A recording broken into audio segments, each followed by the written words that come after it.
The cold was a living thing.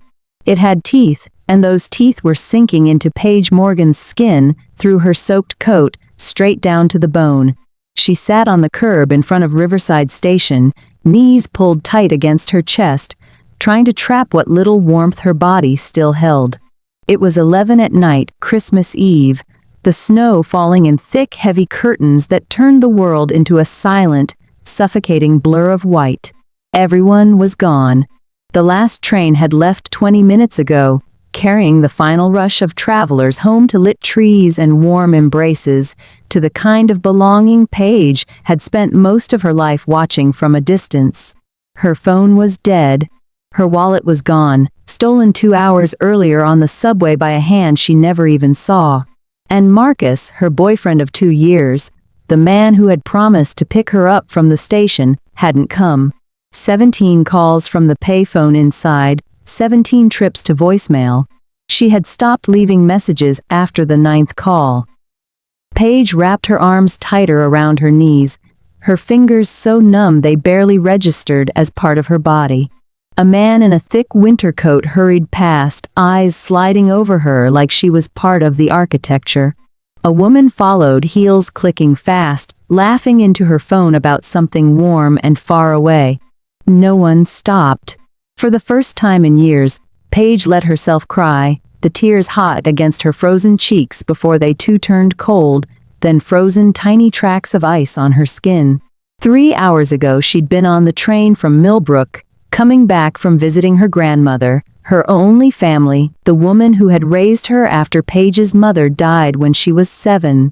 Eleanor had been pale in that hospital bed, her hands as paper, but she'd smiled when Paige walked in and insisted, voice weak but firm.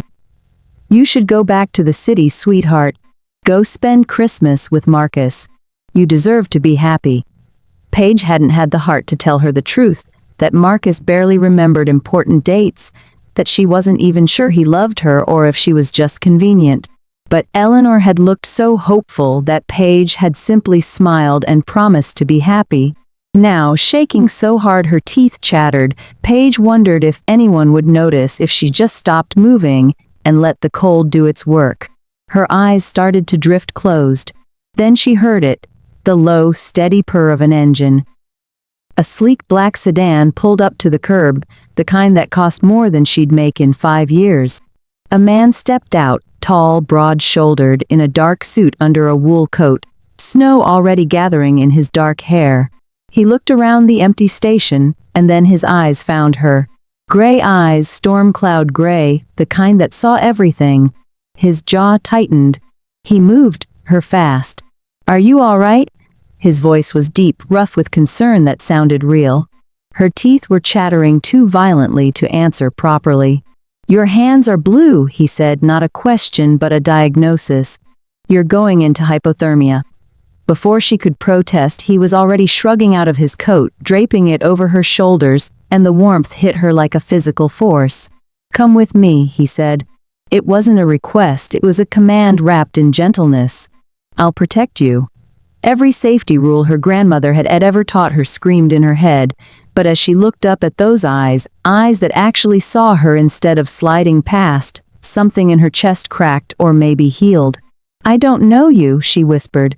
He crouched to her eye level. "Henry Renford," he said, extending his hand. "And you're freezing to death on Christmas Eve. We can do formal introductions after I make sure you keep all your fingers." She took his hand. He helped her up, steadying her when her legs gave out, and got her into the warm leather seat of his car, buckling her seatbelt himself.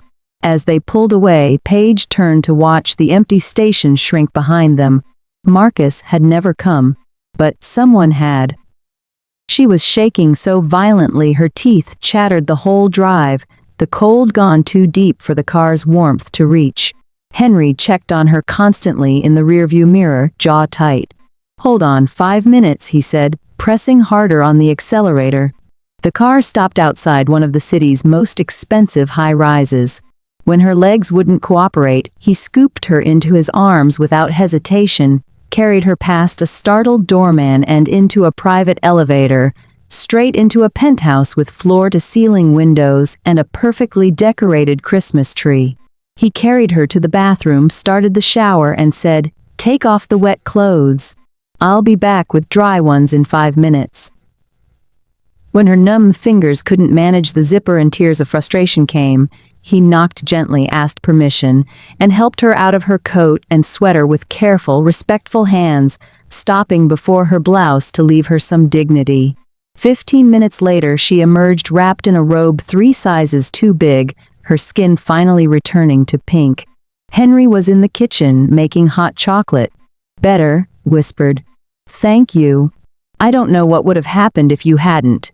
They sat in the living room, a respectful distance between them, and when he asked Jen what she'd been doing freezing on Christmas Eve, the words spilled out. Marcus, the dead phone, the stolen wallet, nowhere to go. "What kind of man leaves his girlfriend freezing alone on Christmas Eve?" Henry asked, anger in his voice. "The kind who never really loved me, I guess," Paige said, and saying it out loud to a stranger felt both liberating and devastating. She woke disoriented 12 hours later, the room too big, the bed too soft, light streaming through windows that showed skyscrapers instead of her usual view of a dirty alley. She was wearing a t-shirt that belonged to Henry, smelling of his soap, and something indefinable that made her stomach do strange flips. He brought her coffee and breakfast on a tray, keeping a respectful distance. In daylight she really saw him for the first time, younger than she'd thought, maybe late 20s or early 30s, handsome in an aristocratic way, those gray eyes seeming to see straight through her. "Why did you stop?" she asked. "Because no one should be alone and freezing on Christmas Eve," he said. "And because something about you made me stop the car. Normally I'd have called emergency services and kept driving, but I couldn't leave you there." Her phone, charging on the nightstand, suddenly rang. She picked it up, saw the name, and felt her stomach sink. Marcus. 17 missed calls, 23 messages. She opened the most recent one. "Where the hell are you? I went to pick you up this morning and you weren't there. This, ridiculous. Call me now." He'd gone to get her 12 hours too late, after she'd spent the whole night freezing. "Everything okay?" Henry's voice brought her back. "It's him. Marcus. He finally showed up this morning," she said, voice trembling. 12 hours too late." Henry said nothing, just waited, and somehow that silence gave her courage. "Shh, dialed." He answered on the first ring. "Paige, whose phone are you using?" "That's what you're asking?" Her voice cracked. "You were supposed to pick me up 12 hours ago. I was waiting in the snow. My phone died."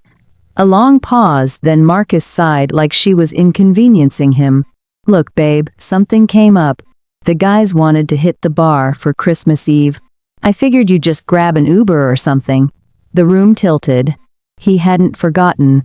He'd chosen a bar over her, chosen his friends over making sure she was safe. "I didn't have my wallet," she whispered. "It was stolen." "Well, how was I supposed to know that?" he said, defensive now. "You're always so independent. Are you seriously calling to guilt-trip me?" Paige looked at Henry. His expression was cold, controlled fury. "We're done, Marcus," she said, steady and final. "Don't call me. Don't text me." "What?" "Paige, come on, don't be dramatic." She ended the call. Her hands were shaking. She'd just ended a 2-year relationship in 30 seconds, and instead of regret or fear, all she felt was light, like she'd set down a weight she'd carried for years. "I don't know," she admitted when Henry asked if she was okay. "But I think I will be." He smiled, and it transformed his face. "Good, because I made a Christmas turkey. Too much for one person." It was an invitation, 2 strangers connected by a moment of need. She should leave. Instead, she took his hand again.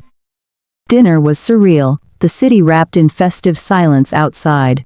Henry cooked, which surprised her, and over the meal he told her about growing up an only child to absent parents, building Renford Industries, a medical technology company, in his 20s to prove his worth.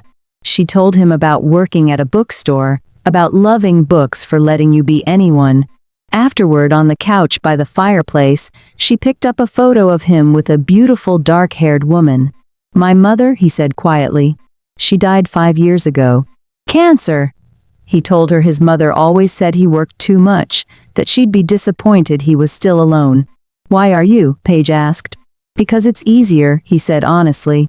"Relationships require trust, and in my world trust is dangerous currency. You understand that, don't you? That's why you stayed with Marcus even when he didn't value you. Being alone seemed scarier than being with the wrong person." The words hit her like a punch, because he was right. "You don't need someone to make you whole," he told her, wiping away a tear. "You're already whole. You just need to believe it." No one had ever said anything like that to her. "I should go," she said, suddenly standing, because staying one more minute meant she might do something she couldn't take back. "Do you have somewhere to go?" he asked, and she realized her cold, memory-haunted apartment felt unbearable. "Stay at least tonight," he said. "One more night," she agreed. By her third morning there, it had become terrifyingly comfortable. Over coffee and waffles, dressed for a board meeting, Henry set down his fork and said, "I have a proposal for you. Stay here. Not just today. Stay until you get back on your feet." She protested that she barely knew him. He laughed, genuine and warm. "Paige, you thanked me 5 times for dinner and washed dishes after I told you not to. You're the least freeloader-ish person I know." He grew serious. "Since I found you at that station, my apartment doesn't feel so empty. Maybe we both benefit from not being alone this Christmas." "Okay," she said before she could talk herself out of it. "I'll stay. Temporarily." He confessed he'd already done her laundry and bought her toiletries while she slept. "You were that sure I'd stay," she laughed. "No, I was hopeful." He kissed the top of her head before leaving for work, a gesture so natural it stopped her heart.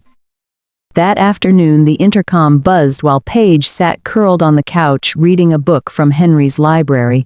A woman's voice, sharp and commanding, demanded to be let up, and Paige obeyed instinctively, then ran to check herself in the mirror. Messy hair, leggings, one of Henry's borrowed t-shirts. Great. The elevator opened and a woman stepped out, tall, slim, in a designer dress, blonde hair impeccable, beautiful in an intimidating way. Her eyes swept over Paige from head to toe, disapproval palpable. "Who are you?" the woman asked without preamble. "And what are you doing in Henry's apartment wearing his clothes?" "I'm a friend." "Paige." The woman laughed, a humorless sound, tossing her coat onto the couch as if she owned the place. "Henry doesn't have friends. He has business associates and women who stay one night." "So which are you? Who are you?" Paige found the courage to ask. "Victoria Ashford. Henry's fiancée." Paige's world stopped. "Excuse me." "Ex-fiancée," Victoria corrected with a casual wave. "We broke up 6 months ago. But Henry and I have history, and after thinking about it over the holidays, I realized I made a mistake. I came to get him back." She studied Paige with sharp eyes. "And you, whoever you are in my way." Paige's phone was in her hands before she realized it, dialing Henry. He answered on the 3rd ring. "Paige, is everything okay?" "Henry, there's a woman here." "Victoria. She says she's your ex-fiancé." A deafening silence on the line, then quietly, "Damn. I'm coming home now." "Don't her intimidate you." "I'll explain everything." Victoria had clearly heard enough of the conversation to smile, predatory. "He didn't tell you about me." "How interesting. Let me guess. He found you in some sad situation, played the white knight, and now you think there's something special between you." She laughed. "You're a Christmas charity project. Once the novelty wears off, he'll realize we're meant for each other." Every word was a knife, because that was exactly what Paige had been afraid of all along. Henry arrived practically running, tie loose, eyes going straight to Paige before turning cold toward Victoria. "There hasn't been an us for 6 months," he said. "You broke up with me by text because I was emotionally unavailable." Victoria placed a hand on his chest. "I was wrong. Come back to me." He removed her hand, gentle but firm. "No," she pointed at Paige. "Is it because of her? That lost girl you took in like an abandoned puppy? She doesn't belong in your world." "Leave," Henry said, voice low and dangerous. "Before I call security." She left with wounded dignity but paused at the door. She'll disappoint you, Henry. And when she does, I'll be here. The doors closed. Paige, trembling, asked if Victoria was right, if she was just a charity project. Henry closed the distance in 3 steps, held her face in his hands. Victoria was convenient. It was never real. It never felt like you feel. And then he kissed her, desperate and urgent, 3 days of unresolved tension behind it. And she melted against him because for the first time in her life she was being kissed like she was chosen. Afterward he explained everything, how his and Victoria's families had always expected them together, how it had been a partnership and not love, how he'd felt relief instead of sadness when she left. I don't want Victoria, he said. I didn't even before I met you. I saw you at that station, freezing, but there was still something intact in you. And I knew I was in trouble. He admitted it had only been 3 days too soon for love, but said there was something real worth exploring. I'm scared this is too good to be true, Paige admitted. Then let's find out together. Slowly, he said. Before she could respond, her phone rang with an unknown number. St. Mary's Hospital. Her grandmother had been admitted an hour ago. It was serious. The phone slipped from her hand. Henry caught it, processed instantly, and called for his car. We're going together, he said. I'll take you. You don't have to, I know. But I'm going anyway because you shouldn't be alone in this. Not anymore. The hospital hallway smelled of disinfectant and dread. Paige paced outside the ICU until the doctor emerged. She's alive, he said, but she had a stroke. Small, but at 82, serious. The next 48 hours are critical. Eleanor looked tiny in the bed, skin translucent, but her fingers squeezed weakly when Paige took her hand and her eyes opened. Paige, she whispered. Did you find someone? Is he good? Yes, he's good. You deserve to be happy. Deserve to be loved, Eleanor murmured before sleep took her again. In the car afterward, Paige spiraled, blaming herself, panicking about the cost of round-the-clock care on a bookstore salary. I'll pay, Henry said simply. She recoiled. No, then Victoria would be right. I'd just be a charity project. He kissed her again, softer this time. You're not charity. You're the first real thing that's happened to me in years. Let me take care of you, not because you need saving, but because I want to. Exhausted and tired of fighting alone, Paige finally gave in. Okay. The next morning she woke to smoke and a shrieking fire alarm. Henry stood over carbonized pancakes in absolute defeat, flour in his hair. I wanted to make pancakes for you, he admitted. My grandmother used to make them. I thought it would be special. Sitting on the kitchen floor laughing afterward, he told her about Grandma Helen, who raised him while his parents traveled building the company, practical and stern, but who made pancakes every Saturday without fail. It was her way of saying I love you, he said. She died when I was 15. Sudden stroke. The last thing she did that morning was make pancakes. I never learned the recipe. Paige asked if his grandmother had kept a recipe notebook. He blinked surprised and said yes, an old blue one in storage he'd never had the courage to open. Then let's find it today, Paige said, pulling him up. In a cold storage unit across town, Henry opened a box labeled in careful handwriting and found the notebook at the bottom, stained with decades of love. On the page for pancakes was a note in shaky, aging script. For my Henry, if you're reading this, then I'm already gone. But love never leaves, darling. It's in every meal I made with you in mind. And one day when you find someone to love, make these pancakes for her. Pass the love forward. Henry cried openly, and Paige held him among the boxes. Let's go home, she whispered, and make these pancakes together the right way. Back in the kitchen, working side by side, the batter came together perfectly this time. When the first pancake hit the griddle, Henry stopped completely. That's it, he whispered. That's exactly how I remember that smell. He told her about Saturday mornings sitting safe and loved at his grandmother's table. Paige, you gave this back to me. Over the finished pancakes, he took her hand and stood, walked to the bedroom, and returned with a small, worn velvet box. "This belonged to my grandmother," he said, opening it to reveal a vintage ring with a pale blue stone. "She left it to me in her will with a note. For the woman who makes my grandson remember there's more to life than business, who makes him truly smile, who makes him feel at home." He knelt right there in the kitchen. "Marry me." Not, "It's practical." "Marry me because in less than 2 weeks you became the most important person in my life." Paige, crying, could only nod. The ring fit perfectly. "Yes," she finally said. "Yes, 1,000 times yes." The next morning they brought Eleanor fresh pancakes made from Grandma Helen's recipe. She spotted the ring on Paige's hand instantly and burst into happy tears, pulling them both into an embrace. "I knew the moment I saw you together that first night," she said. She made Henry promise to take care of Paige always. "With my life," he said. "She's everything." They asked for her blessing to marry soon rather than wait so she could be there. "We want you there," Paige said. "It wouldn't be a wedding without you." Eleanor, overwhelmed, agreed a month would give her enough time to recover. They spent the morning together eating pancakes and trading stories, and Paige realized she hadn't lost family when she nearly lost her grandmother. She'd gained Henry, and through him, the memory of a grandmother she'd never met, a story of love passed forward. Christmas Eve again, 1 year to the night since the station. Eleanor, recovered and walking with only a light cane, helped Paige into a simple cream dress and adjusted her veil.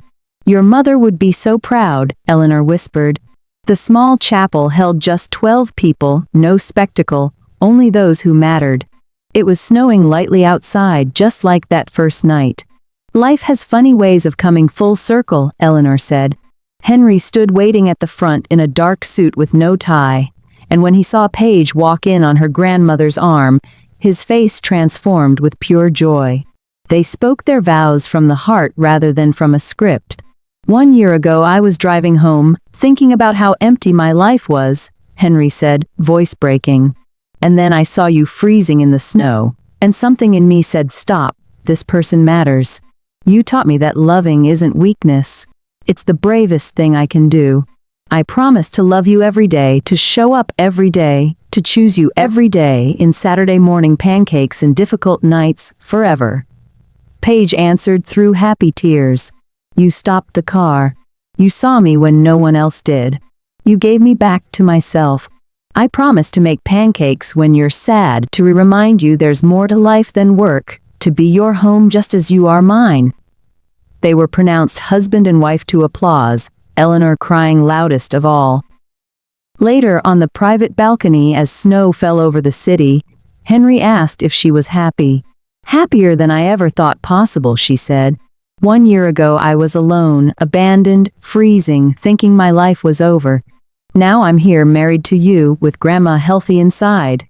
He held her tighter. "I learned this year that sometimes you need to be completely lost to be found. That love isn't about grand romance. It's about burnt pancakes and hospitals and choosing to stay."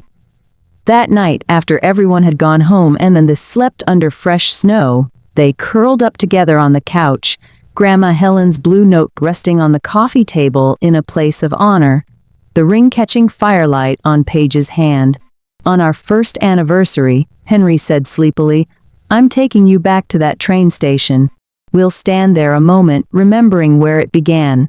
Then I'll bring you home and make pancakes. Extra chocolate for you?" Paige smiled against his chest. "Always." And there, wrapped together while the fire crackled, Paige Morgan, now Paige Renford, finally understood what her mother used to say before she died. True love isn't about grand gestures, it's about showing up every day, especially when it's hard.